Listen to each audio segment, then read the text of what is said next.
pesquisa, em virtude da formação que a gente tem. Mas o que a gente sabe é que se eu tenho a estrutura ligamentar, que ela está instável, um dos recursos que a gente pode utilizar para segurar isso é a própria estrutura muscular. Então, a ideia dentro do exercício seria a gente trabalhar de duas maneiras. Uma maneira onde eu consiga atuar através de um exercício dinâmico, leve a moderado, para me dar um suporte no controle da pressão. E, por outro lado, para o trabalho musculoesquelético, um exercício que a gente chama de exercício resistido, localizado. Abre aspas, uma musculação leve, fecha aspas. Bem direcionado, você consegue melhorar a função muscular sem impor em risco o indivíduo e conseguir segurar a estrutura ósseo-articular pela musculatura em virtude da frouxidão do ligamento. Então, é uma linha que a gente está querendo, a partir de agora, começar a desenvolver para frente. Fico aberto para as perguntas, se alguém quiser perguntar alguma coisa. Obrigado. Fica bloqueado um atenolol, a menos que tenha contraindicação. Como o captopril é adeparente do losartán, tem até alguns trabalhos que falam que também pode funcionar um pouco. Mas, em todo caso, seria bom uma associação entre os dois. Porque acho que sempre, a menos que tenha uma contraindicação, deve participar o beta-bloqueador do tratamento. E indicação de exercício, se já tem dilatação da aorta, o mínimo possível. E eu diria que para qualquer um, mesmo com a aorta normal, é quase isso, o mínimo possível. É que eu estou tendo desgastes nas cartilagens, então eu preciso fortalecer a musculatura. Essa seria uma exceção, por exemplo, alguns problemas de coluna ou no joelho, onde você precise fortalecer a musculatura, como falaram na palestra anterior, para que faça o papel do ligamento. Mas é uma coisa localizada e por esse objetivo. Agora, exercício para me manter em forma, estar magro, isso, ou ter boa capacidade física, isso infelizmente não se pode. A minha irmã faz yoga. Não, acho que isso pode fazer. A menos que me falem que tem uma dilatação importante da aorta, não, mas... Não, por enquanto não. Não, então acho que não teria problema. Caminhada, bastante caminhada. Caminhada pode fazer, mas a palavra bastante é o problema. Ela tem desgaste no quadril, eu falo isso pra ela. Uma solução para o seu caso, que tem que ver se é factível, é a utilização de algo aquático, hidroginástica, ou tipo. Eu tentei fazer, só que o problema da coluna, eu tive um cisto no osso sacro, né, perto do canal do meio. Fui bater as pernas, travou, aí a cirurgia é preocupante desse cisto, aí teve que botar placa, pin, aí é muito complicado. É uma pena, porque a grande vantagem é você não ter impacto, que é o que você precisa fazer. É algum tipo de exercício que não tenha de forma nenhuma um impacto que piore as áreas que já são frágeis no joelho e na perna. Não tendo a chance de fazer dentro desse contexto, eu ainda do lado aquático, eu veria algo mais simples, no sentido de, por exemplo, numa piscina, uma quantidade de água não elevada até a cintura, que permitisse você mexer um pouco, sem forçar a articulação, mas que é um nível de atividade que é melhor do que nenhuma. E é evidente que não seria também aconselhável forçar, que você já explicou da coluna, do cisto, mas uma quantidade de repente menor de sobrecarga poderia facilitar você, como se estivesse andando numa piscina infantil. E aí você de repente consegue fazer algum grau de atividade, porque essas áreas também que são frágeis, elas vão depender muito de você conseguir ter um nível mínimo de atividade que as fortaleça. E se ficar, vamos dizer, totalmente parado, tem mais chance de que elas degenerem mais, né? Então isso teria que ser feito com cuidado, teria que ver se tiver havendo tolerância, se faz de repente alguma coisa localizada nas regiões. Eu só faço, tentei fazer fisioterapia, né, mas não dava muito certo, porque travava a coluna, as dores aumentavam muito. Eu tenho que evitar a cirurgia na coluna, né? Sem dúvida, eu acho 90% que ela não pode ir desse lado, né? Tem que ser alguma coisa tolerável, sem sobrecarga, e sem dor, sem E eu tenho uma filha de 13 anos, tem a mesma coisa que eu fiz o tratamento para crescimento, fiz o hormonal, tem problema nas válvulas do coração. E eu gostaria de saber se como não tem dilatação, não tem cirurgia, não tem nada ainda, qual os tipos de exercícios que ela possa fazer, que ela está engordando, né? E isso prejudica a articulação dela, né? Eu queria que ela fizesse um tipo de exercício que pudesse emagrecer, mas também que não prejudicasse a articulação dela, né?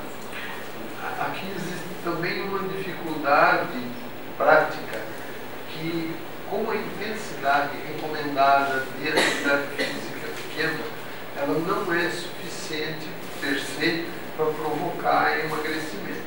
Ela pode ajudar em alguma coisa de não se ganhar tanto peso, mas as atividades permitidas, né, se for ler os manuais, jogar boliche, jogar golfe, caminhar, então são coisas leves. A natação pode também. ser natação também. Não vale nada no sentido competitivo e no sentido de desgaste. Desgaste é ficar extremamente fatigado e sair do exercício completamente exausto, né? Ele é um exercício menor.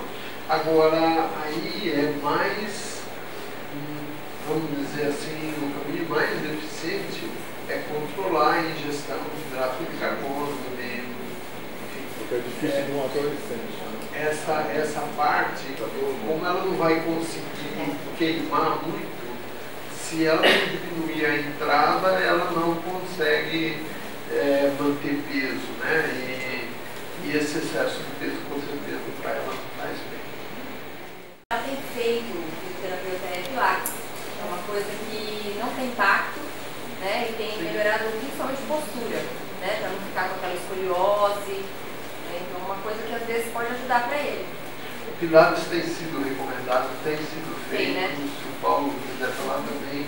Só que outra vez, o Pilates é uma boa forma de exercício, mas quando você vai ver evidência científica de uso de Pilates em Marfan, daí você não encontra. Então o grande problema é que muitas das coisas que na prática do dia a dia acabam sendo feitas, elas não têm um estudo, cientificamente a gente fala estudo controlado, né, como um grupo que fez, outro grupo fez, etc. Agora, como regra, eu diria que a gente vê com frequência no consultório pessoas fazendo pilates, não se queixando, não ficando ofegante demais e de uma forma, vamos dizer, aparentemente saudável, você está mantendo um ritmo de atividade adequado. E o Pilates, o que precisa tomar cuidado também é que, embora ele pareça bonzinho e menos intenso, ele não é. Ele também desgasta, ele também provoca cansaço. A minha pergunta tem algum, eu faço também acompanhamento de 6 em 6 meses do ECO, faço ECO, Doppler, de 6 em 6 meses. nunca deu nenhuma alteração, está tudo tranquilo por enquanto. A minha pergunta é, por eu não tomar nenhum remédio mais, né, tem 5 anos que eu não tomo Celodoc, tem alguma, e ter feito já a cirurgia, tem algum risco ainda de, eu deveria tomar um remédio, continuar tomando remédio para poder fazer essas atividades que eu faço? E minha outra pergunta, fazendo o FTG e o Pilates uma vez por semana, eu também tenho o risco de ter uma outra dilatação em um outro ponto da aorta? Vitor, quer comentar alguma coisa? Eu acho que deveria seguir tomando o remédio, porque a parte da aorta que foi substituída, é verdade, é a parte que mais complica, mas você tem a aorta ainda, né? Tem bastante aorta ainda, que felizmente é mais difícil de acontecer, mas não é impossível, então seria bom tomar. E a quantidade de exercícios vai depender de você ver que está fazendo pouco, porque tudo bem que tenha sido corrigida aquela parte da aorta, mas como falei, pode dilatar a aorta abdominal, isso está relacionado com frequência cardíaca, tempo, idade, pressão alta, essas coisas. A minha outra dúvida também, eu faço as minhas atividades físicas com aquele cinto, né, que mede batimento, pressão. Só isso basta para eu saber mais a pé? Porque dizem que não pode passar de 120 batimentos. 120 eu acho muito para você. Ah, é? Acho. Eu não tenho muito bem essa noção de quanto...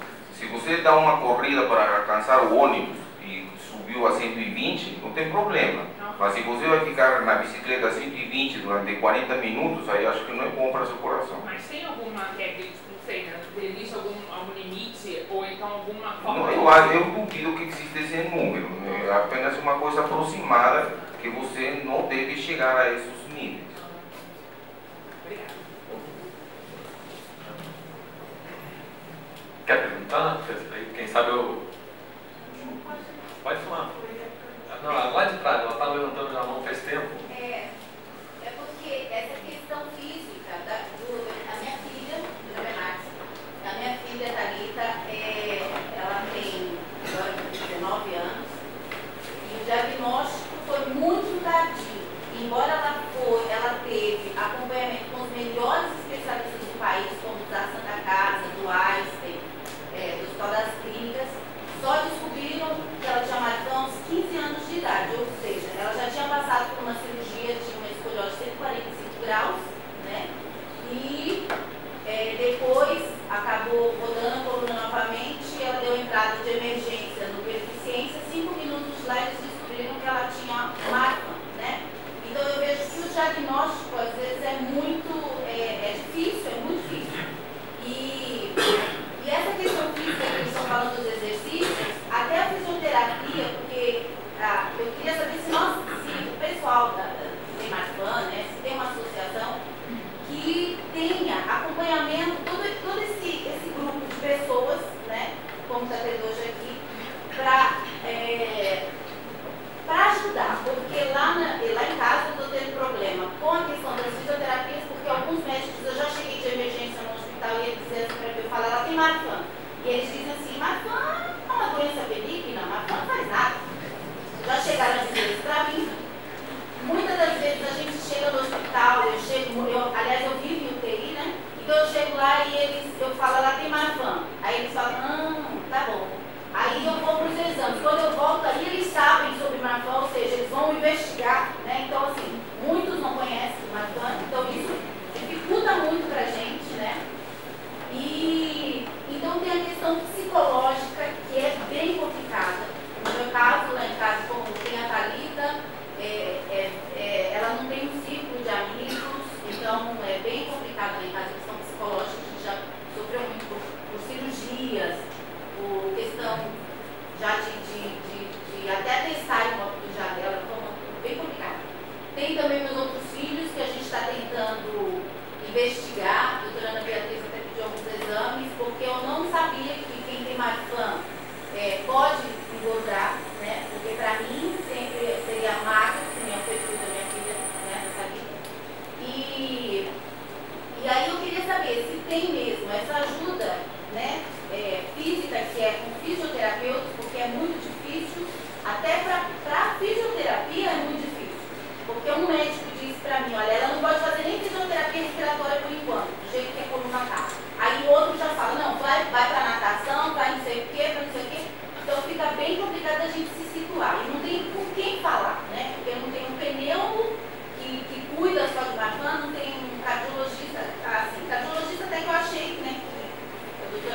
estamos... Só aproveitando o gancho, Paulo, se você podia falar um pouquinho mais do Pilates do RPG, porque é uma coisa muito importante. Eu vou começar.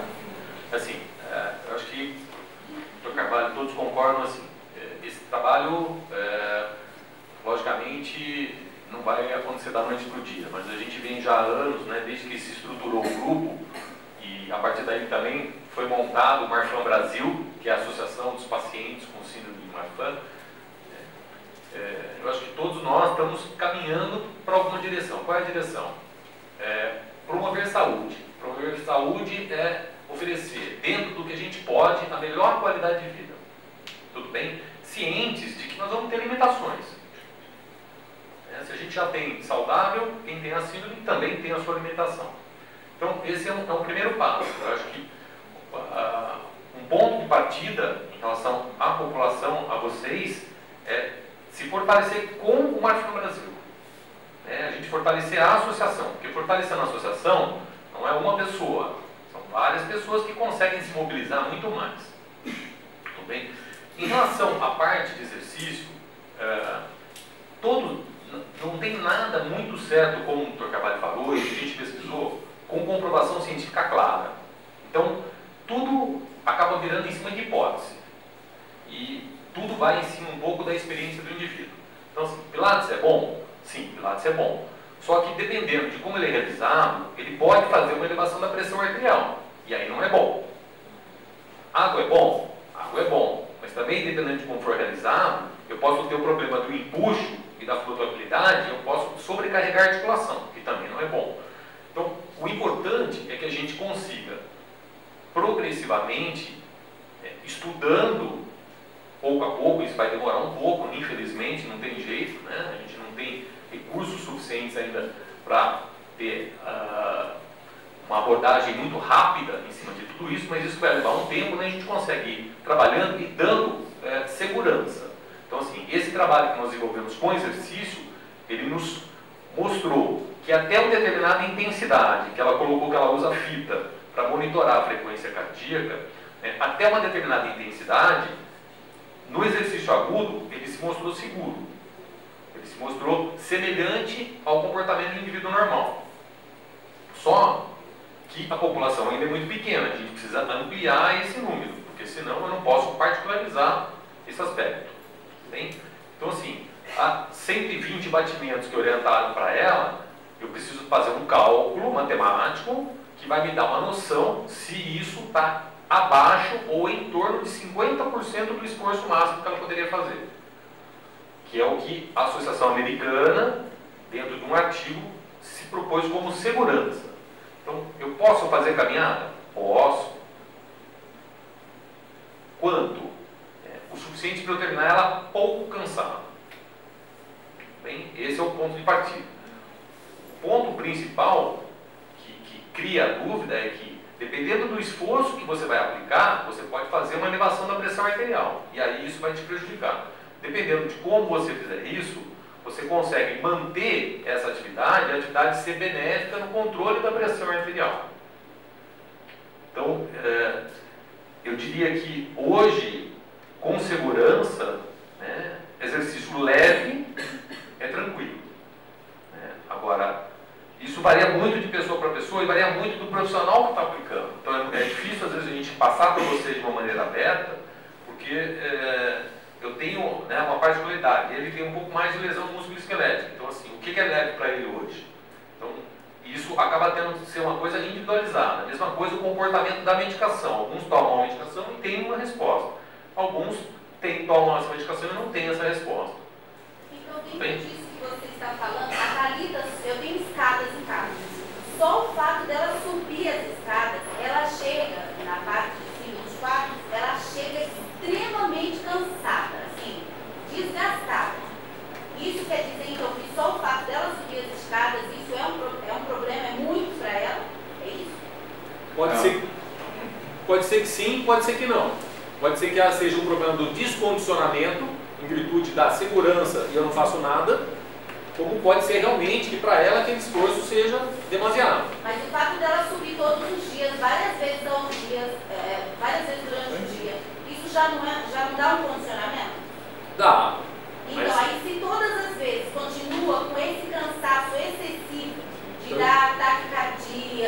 precisa avaliar, aí precisa avaliar para a gente saber. Acho que uma resposta com mais segurança para isso precisaria de um exame clínico, de um exame físico, de saber como ficou a coluna, se a escoliose, em que grau ficou, que escoliose severas às vezes limitam bastante a capacidade física, não preocupa do coração, senão preocupa do pulmão. E também temos que ver que, se por exemplo se comprova num ecocardiograma que ela não tem nenhuma lesão valvar, nem nada grave no coração, e o pulmão no raio-x, a coluna está bem, e ela cansa um pouco, pode ser o cansaço normal dela, né? No caso dela, ela já tem alargamento da aorta e prolapso de válvula mitral, já fez cirurgia da coluna de 145 graus com 12 anos, e depois, quando descobriu o Marfan, ela teve uma grave compressão medular, que fez uma cirurgia que durou em torno de umas 16 horas, que não foi uma correção como eles esperavam, né? Então, assim, e ela tem atelectasia pulmonar também. Um aspecto importante que precisa ficar bem claro para todos, embora nós estamos falando do Marfan, a pessoa que acompanha, especialmente se ela tiver um grau de envolvimento com o Marfan, é essa pessoa que tem que ser ouvida. Não dá para generalizar para todos, os problemas são completamente diferentes. Alguém pode ter uma dilatação pequena de aorta, o outro tem uma dilatação grande, o resultado do exercício não vai ser o mesmo, tem a telectasia, vai ter alguma limitação pulmonar, vai cansar mais fácil, não é cansaço por causa da aorta, ou do coração, ou da válvula. Então, essa localização específica, onde que a pessoa se encaixa, é que faz uma orientação onde e o que a pessoa deve fazer. Porque o conceito geral que a gente passa, porque tem que passar um conceito médio, ele está envolvendo uma porção de recomendações gerais. Mas se elas se aplicam ou não para aquela pessoa individual, isso é uma decisão de avaliação. Um exemplo, a frequência cardíaca, vamos dizer a frequência cardíaca dos 100, 110, que não seja 120. Só que quando você está tomando beta-bloqueador, a frequência cardíaca não sobe. Então, ela vai ficar em 80. Você pode sair, pedalar, subir, descer, mergulhar, e ela não sobe. Você não vai conseguir chegar nem no 100, nem no 120. Então, a hora que você está medicado com um medicamento que é um breque para aceleração do batimento, o seu nível de atenção, onde você vai chegar, ele é outro, depende da dose. Eu estou tomando 12 miligramas ou 25, não, estou tomando 200 miligramas. No estudo de Marfan agora, teve gente que tomou 250, 300 miligramas e teve gente que tomou 25. Não tem como comparar o resultado, o efeito, porque nós estamos falando de doses 10 vezes diferentes, não é? Então, esse detalhe tem que prestar atenção. Agora, em cima da pergunta original, nós não vemos pessoas com Marfan, e especialmente que já tiveram alguma dilatação, alguma cirurgia, que tem algum processo localizado, embora a dilatação em outras áreas seja menos frequente, elas existem e elas podem progredir rapidamente. Então, no nosso conceito, não existe ficar sem medicamento. Não é o fato de ter corrigido a cirurgia na aorta ascendente, ótimo, resolveu o problema da aorta ascendente. Mas tem o arco, tem a descendente, tem a abdominal, tem a região ilíaca, tem a artéria renal, você pode ter aneurisma ou dilatação em qualquer desses lugares. E por isso que mesmo também tendo operado, está ótimo, o controle está bom, não significa que não se faça exames periódicos, o eco ou eventualmente a tomografia periodicamente, a ressonância, porque você tem que olhar a aorta como um todo, você tem que olhar todos os aspectos e especialmente na vida adulta aí, depois dos 30, que começa a ficar com um certo enrijecimento de vasos, a pessoa fica mais fácil de ter pressão alta. Esses aspectos eles podem exigir ajuste de medicamento, não deixar a pressão subir, coisas desse tipo. Agora, o problema também que foi mencionado, eu vou pedir para a Bia comentar, Marfan, infelizmente, ele passa desapercebido. Isso, a gente vê isso todo dia. Então, isso também não é, vamos dizer, surpreendente. Infelizmente, a disseminação médica não é o ideal em relação ao reconhecimento da síndrome, né? Então, gente, como eu falei na exposição, né, na minha exposição para vocês, existe uma ampla variabilidade dentro de uma família, de uma mesma família. A gente atende famílias que têm 4, 5 gerações de afetados, né? E a gente pode ver isso na prática. O primeiro trabalho que nós fizemos, que foi a minha tese de doutorado, a gente encontrou um número exatamente ao contrário do que ele dizia na literatura americana. A gente sabia que 30% dos casos eram esporádicos e 70% eram herdados. A gente encontrou ao inverso disso, né? Então, eu não sei se realmente essa informação deles é certa mesmo, né? Mas o que é certo é que a gente tem que investigar a família, porque às vezes a pessoa pensa que não tem nada, porque ela não tem manifestações físicas muito importantes, que é o que a gente vê, né? Então eu falo assim, mas ele tem que ser magrinho, alto, com os braços compridos e tal, mas às vezes não é isso que a gente vê, né? Então tem realmente que investigar. Assim, eu sempre peço, às vezes a família chega até nós por causa da criança, né? Porque na criança os pais estão preocupados, querem o melhor para a criança e tal. E aí quando chega a gente olha para o casal e você fala, bom, um deles tem. E tem, né? E a pessoa não sabe que tem, ou então nunca valorizou alguns sintomas nela própria. Por quê? Porque você vai cuidar do filho melhor do que de você mesmo. Isso é uma constante, né? Então, as manifestações podem ser muito variáveis, né? Por isso que eu falei que a gente tem que ter muito cuidado nos critérios e hoje valorizar cada sintoma individualmente. Então, essa família não tem síndrome de Marfan, mas tem luxação de cristalina em várias pessoas, então aí a gente cai naquela história do painel de doenças semelhantes, né? E a gente sabe que aqueles genes todos, eles estão interligados. Hoje a gente sabe que um gene nunca funciona sozinho, só ele é o suficiente para dar uma doença, né? Hoje a gente sabe que a gente tem vários interruptores que podem melhorar a doença ou podem piorar, né? E por isso a gente pode ter muitas doenças semelhantes, né?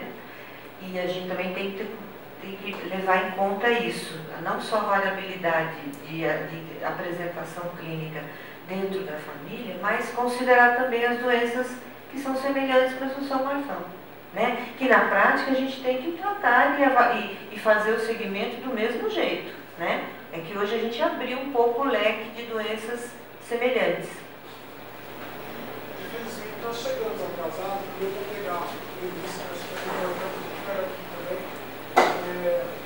a respeito de depois de detectado, né?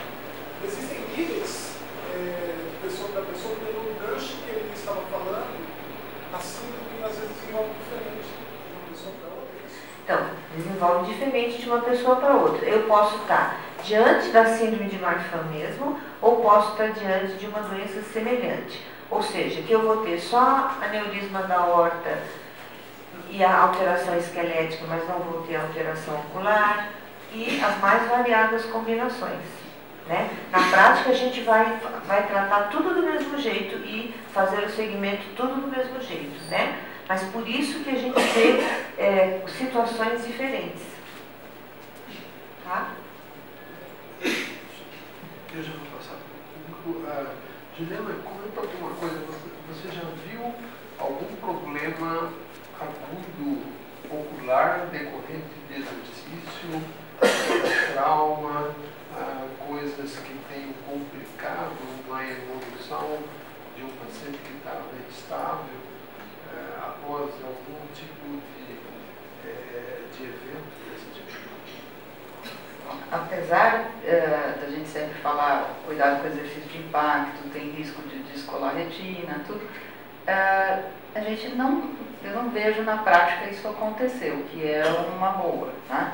As complicações aparecem em geral depois de procedimentos cirúrgicos mesmo. Então é a intervenção que é o trauma cirúrgico maior. É uma pessoa com fragilidade maior, né? Então, por exemplo, qualquer pessoa tem risco para descolamento de retina se operar uma catarata, mesmo que não tenha Marfan, se tiver alta miopia e se tiver um trauma ocular, que são os fatores de riscos mais importantes, né? Se a gente está diante de um paciente que tem um risco maior, porque ele tem todas essas questões, ele tem alta miopia, né? Ele pode ter passado por uma cirurgia, né? Se ele tem um risco de uma pancada, uma bolada na cabeça, é um fator de risco a mais, tá?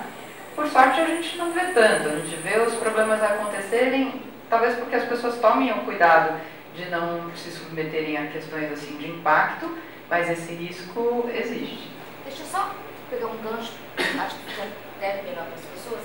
A minha filha, ela operou com 5 anos de deslocamento do cristalino, tá? Tirou a lente, colocou outra.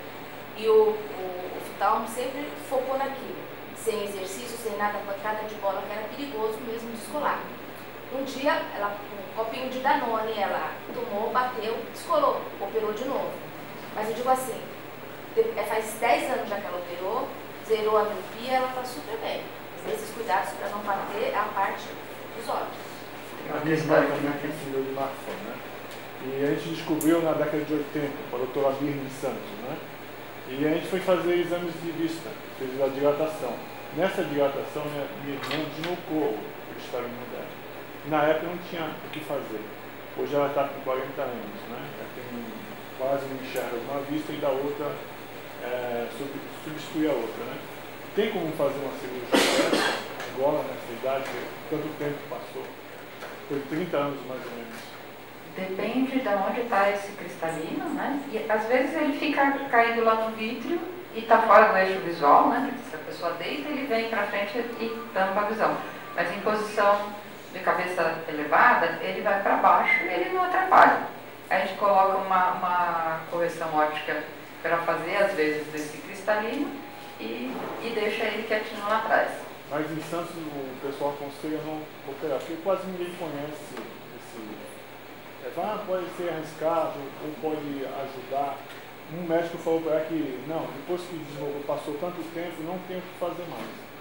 Então ela ficou meio desanimada com isso. Tem que ver como está o outro olho, né? Como os graus são muito elevados, né? Ou é elevado porque é muita miopia, ou outro porque o cristalino foi para o vítreo, aí você tem que colocar um grau muito forte de hipermetropia para corrigir o cristalino. A gente tem que ver a combinação dos dois olhos, eles têm que conseguir trabalhar em conjunto também. Então, mas aquele olho, por exemplo, se ela estiver usando o outro, e aquele está com um alto grau totalmente diferente do primeiro, né? Às vezes ela vai ficar atrapalhada se corrigir, mas ela tem um potencial que, se em alguma eventualidade ela precisar usar aquele olho, ela pode fazer uma cirurgia, ou pode colocar aquele óculos que ela não consiga usar. Então, tem que avaliar, porque é bem... O nosso medo é o seguinte, uma vista ela já não enxerga quase nada. E se tiver um problema na outra vista, onde ela consegue enxergar, o medo é ter um problema naquela vista. Tanto é que... Ela ainda poderia conseguir utilizar a que está perdida, digamos assim. Uma orientação. Lá em Santos ninguém se mexe a mexer com isso. Aqui em São Paulo, como é que ela poderia fazer isso? Se tem algum especialista que possa ajudar ela nisso?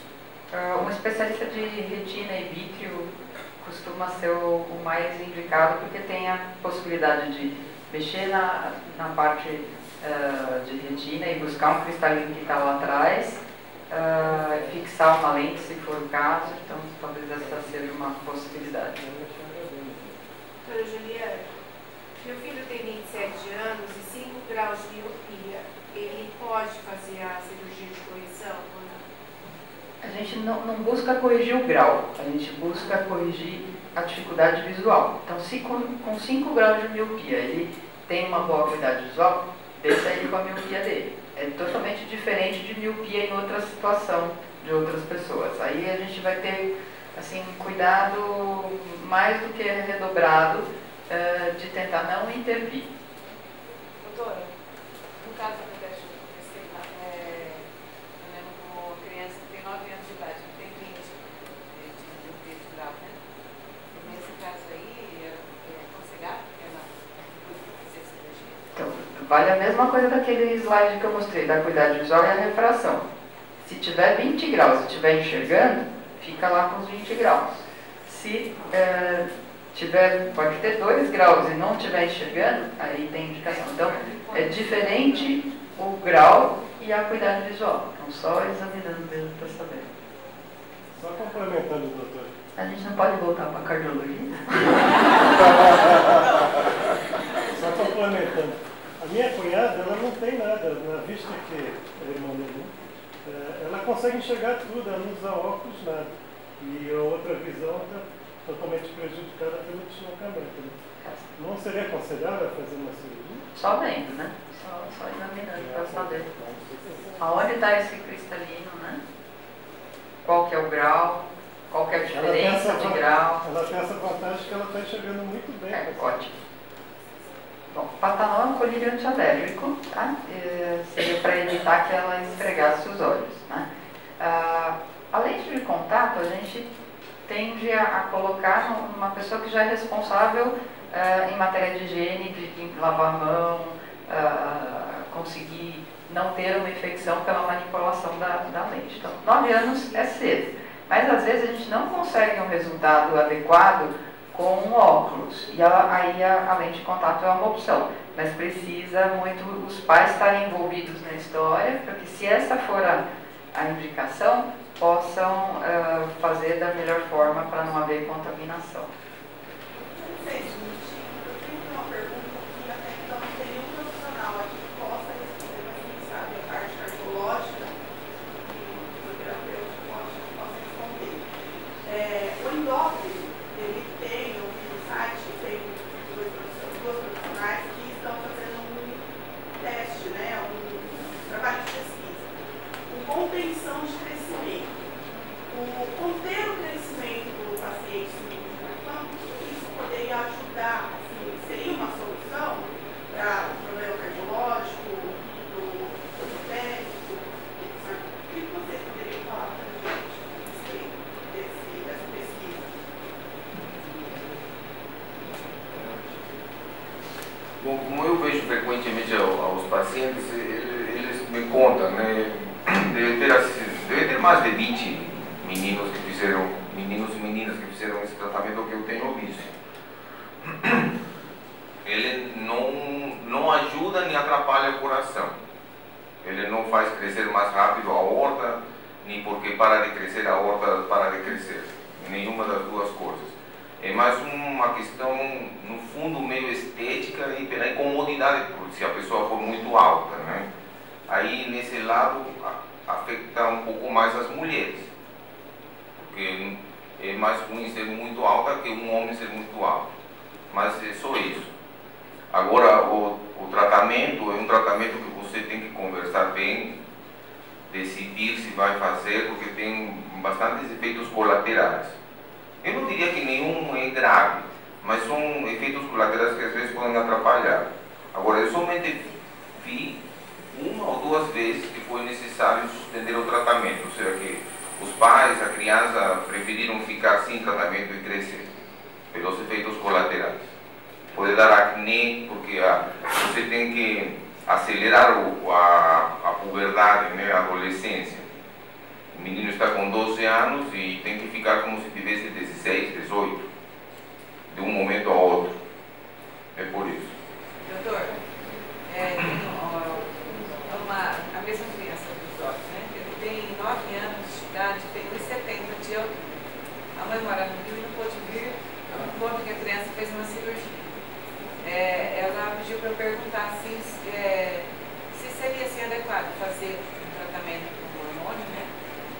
já seria a hora, quando seria? Porque ele já tem 1,70 com 9 anos de idade. E o médico falou para ela que vai chegar a 2,5. Acho que vale a pena, né? Vale a pena, sim. E ele está na idade em que, não necessariamente que já vão começar a dar o remédio, isso não sei, isso vai depender do pessoal da endócrino. Mas você tem que dar o tratamento enquanto ainda adianta, né? Quando ainda não está tão alto e que dá chance de fechar a cartilagem de crescimento. Tampouco se pense que o paciente não vai crescer nada. O tratamento dá um crescimento rápido, acelerado de 1 ano, mais ou menos. Eu já vi um menino crescer 10 centímetros, 1 ano, e depois para. Doutores, eu conheço o Marfan há 8 dias. Há 8 dias eu perdi meu pai, fez uma cirurgia de ponta de safena e ele teve complicações com o rompimento da aorta, que estava muito fino, ele tinha 63 anos. E antes disso eu não conhecia, não sabia nada a respeito. Quem me informou foi o médico, pós-operatório, depois de 6 horas ele veio a óbito, porque não conseguiu suturar a tempo. E ele comentou que, como eu aprendi hoje também, é hereditário, né? E eu tenho 2 filhos pequenos, um de 10 e um de 3 anos. O menor tem uma válvula trifúspide, em vez de ser trigúspide. Eu queria saber se o melhor caminho é procurar profissionais na minha cidade, eu sou de Salto, interior, e caminhar eles, né, questionar se eles têm informação sobre o Marfan ou procurar um grupo de especialistas como vocês aqui na capital. Essa é a minha dúvida, se o caminho é procurar médicos que talvez não tenham essa informação ou procurar vocês necessariamente para acompanhar as crianças. Acho melhor vir aqui. Ainda por cima que são crianças. O diagnóstico em criança é mais difícil, as coisas não ficam muito claras, algumas coisas ainda não apareceram, a aorta pode estar ainda normal. E fisicamente também não fica muito claro, às vezes, é mais com o desenvolvimento.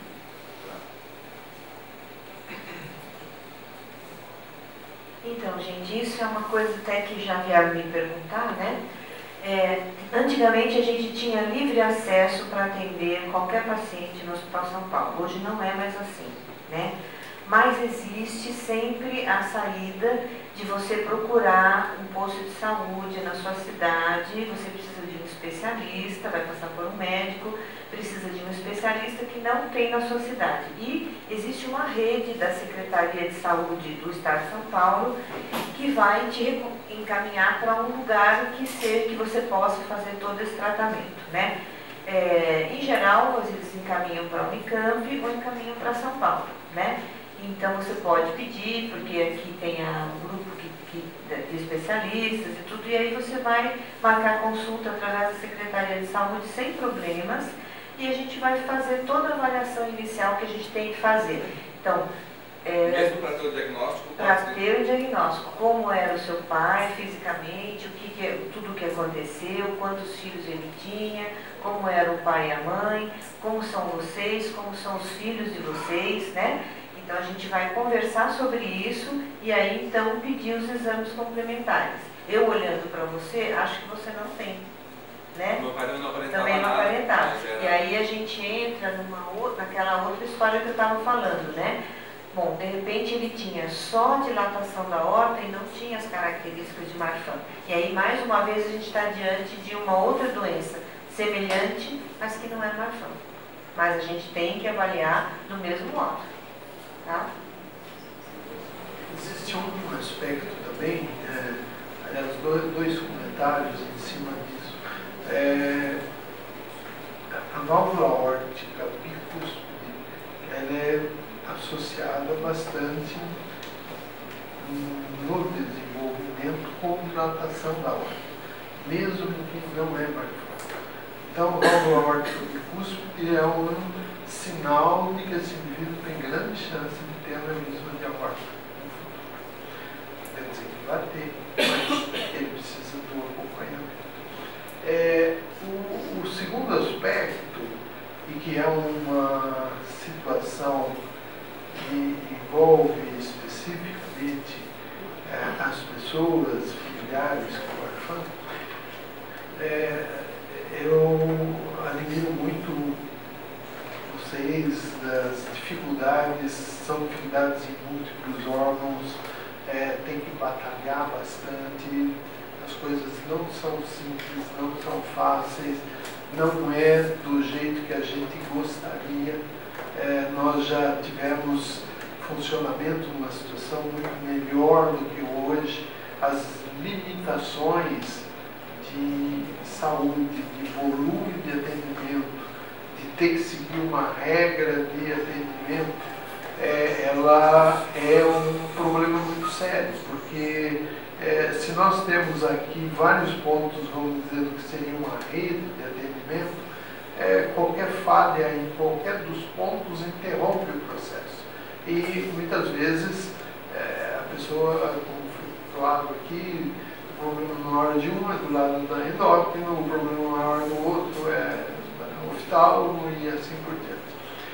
Então, é uma fase que precisa eu vou dizer, de mais paciência que o usual, porque o sistema geral de saúde ele está funcionando muito mal e ele está funcionando dentro de um esquema que não atende o que nós consideramos uma condição mínima de atendimento.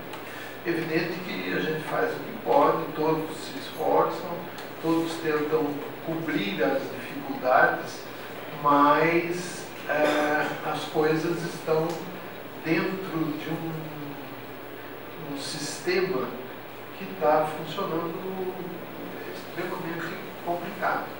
Não tem a ver titulação, mas eu sou professor titular da cardiologia, sou um dos chefes da cardiologia, eu estou sem secretária desde fevereiro. Tendo que levar coisa no comitê de ética, levar coisa na casinha de não sei o quê, eu tenho que corrigir o texto de não sei quem, porque não tem gente para fazer.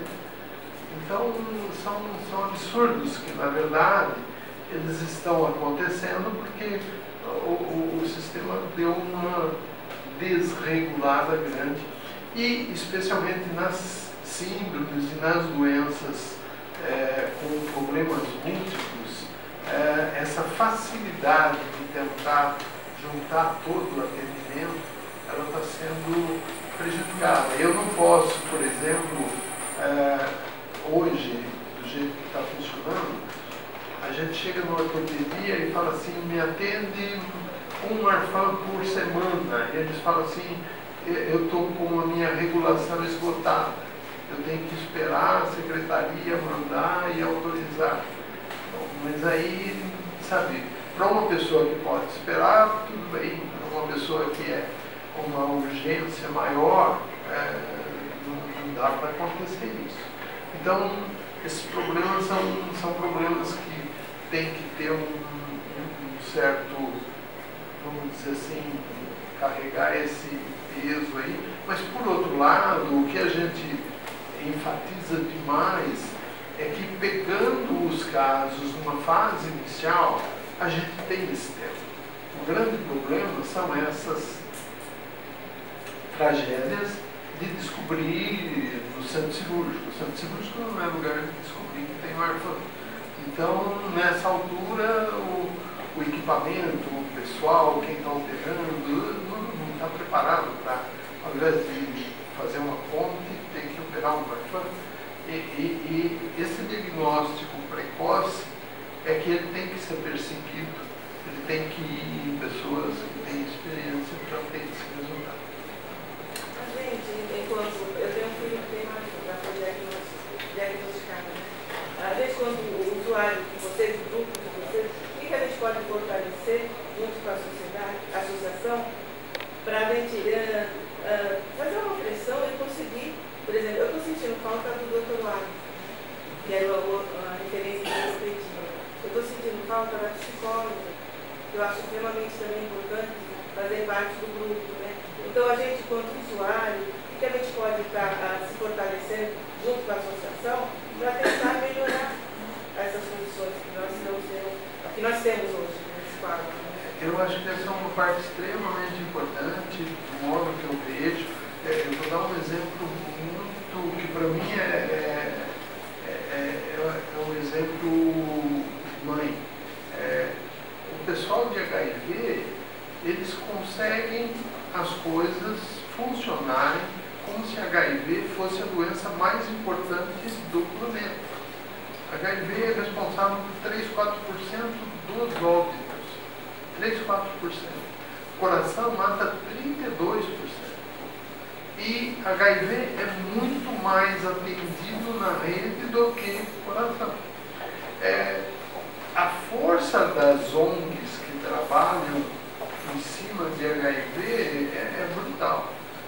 Contato de congresso, projetos, aplicações, etc. E eu vejo, sim, que a associação, o grupo, fazer um abaixo-assinado do número de pessoas que tem registrado no grupo, isso é uma ideia, isso é para, falando em voz alta, para ser desenvolvido. Mas eu vejo que coletar uma petição de todos os associados, fazer, isso dá para fazer via internet, sem presencial, e fazer um encaminhamento que se dirija para a escola. Nós já temos esse grupo, sabe, que funciona, que seja encaminhado junto com isso, que possa ser encaminhado para a secretaria, ele dá uma força muito grande, porque o fato é que todo mundo disputa hoje migalhas, e a migalha vai para quem faz mais força ou para quem faz mais barulho. Então, a hora que eles têm consciência de que existe um grupo, a Bia tem participado, agora foi criado doenças raras pelo Ministério da Saúde, o Marfan está dentro, só que precisa implementar, precisa funcionar. A escola seria um lugar para tratar de doenças raras, tudo bem. Mas se não tiver isso bem adequado, o sistema acaba privilegiando outros locais que muitas vezes não tem nenhuma experiência. Mas eu acho que isso tem que fazer barulho mesmo, tem que pedir e falar, olha, precisa ter um atendimento assim, assim, assim. Existem esboços, mas que infelizmente para a nossa vontade, para a nossa, vamos dizer, vida aí cotidiana, eles são muito mais lerdos do que a gente gostaria. Vai haver, e está no programa de desenvolvimento institucional da escola, exatamente ali na Otones, com a Pedro de Toledo, na esquina vai ser um prédio que vai ser o Instituto da Criança.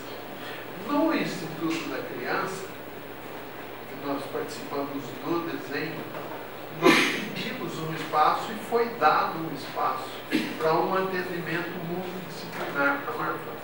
Nós pedimos um espaço, criança não é adulto, mas nós pedimos um espaço que eles fizeram um conceito muito interessante de, por exemplo, ter um tipo de um auditório grande ou ter uma sala de reuniões grande com vários especialistas e que a pessoa com determinados problemas ela passa nesse grupo conjunto, aí já está escalado dentro da grade do funcionamento do Instituto da Criança, que vai haver esse tipo de atendimento.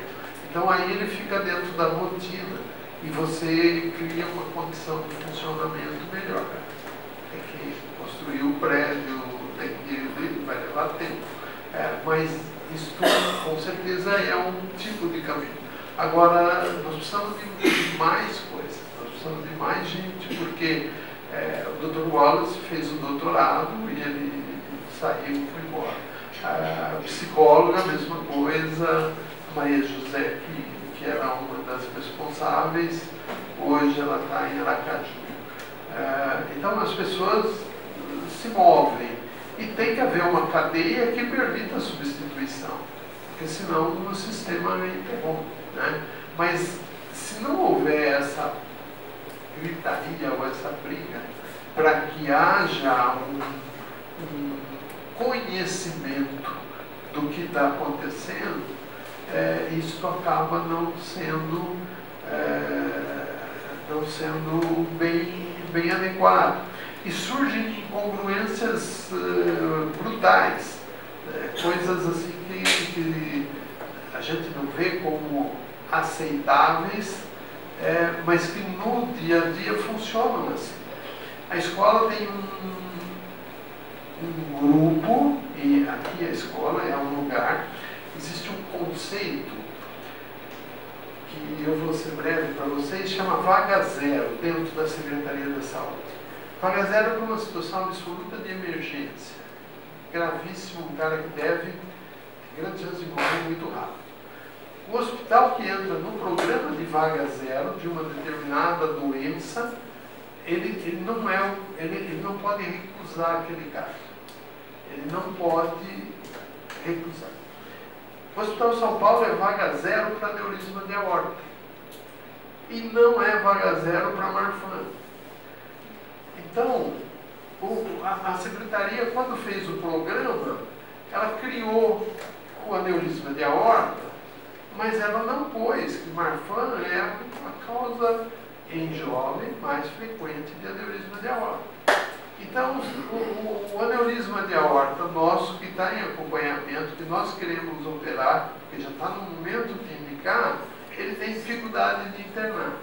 Aí vem uma pessoa de qualquer lugar, vou citar qualquer lugar, e essa pessoa passa na frente do outro que está esperando 6 meses. Porque a regulação foi construída de uma forma torta. Foi construída de uma forma que não, vamos dizer assim, a gente brinca que é um burocrata que assinou, e ele não foi ler, ou o grupo dele não assessorou para pegar e falar, você tem que formar tudo nesse grupo aí. Lógico que tem que formar. Aí para você mudar a portaria, você não consegue mudar a portaria. Então, esses pontos, eles são extremamente caóticos, porque você vê que o sistema inteiro, ele mais ou menos, ele roda assim, procurando a bússola e procurando o norte, e ele não tem esse norte. Mas as associações podem ajudar isso. Então, eu só queria que a gente olhasse para o que a gente já conquistou. Eu sei que muito tem que ser conquistado ainda, mas a gente já conquistou, a gente tem o livro, a gente tem o site. Quando eu descobri que eu tinha síndrome, a gente não tinha site, a gente não tinha nenhuma informação em português. Então a gente vem fazendo avanço. Os avanços são pequenos, tem muita coisa para desenvolver, mas a gente vem fazendo algum avanço. E eu queria deixar a associação totalmente de portas abertas para quem quiser se engajar pessoalmente nessa... Em continuar desenvolvendo, em continuar construindo. Eu digo que demanda tempo, demanda esforço, e o que eu consegui fazer junto com essa outra pessoa, acho que a gente conseguiu fazer alguma coisa, mas quem estiver disposto a dedicar tempo, a dedicar recursos financeiros, inclusive, eu estou totalmente de portas abertas para a gente conquistar um espaço que a gente ainda não tem. Eu tenho consciência que a gente ainda não tem, mas eu acho que a gente pode ter. Então, a associação está de portas abertas para quem quiser se engajar com a gente. Só para dar um argumento, né? Você está falando de alguém que tem convênio vir para um hospital do SUS. Existe um mecanismo, né? Deveria existir um mecanismo onde, se alguém que tem convênio é atendido pelo SUS, o SUS cobraria essa consulta do convênio, né? Só que a gente não chegou nesse grau de controle para que essa cobrança exista. Mas é um caminho que deveria existir e, teoricamente, resolveria exatamente esse impasse, se você tem direito, se você está pegando a vaga de alguém ou não. Se você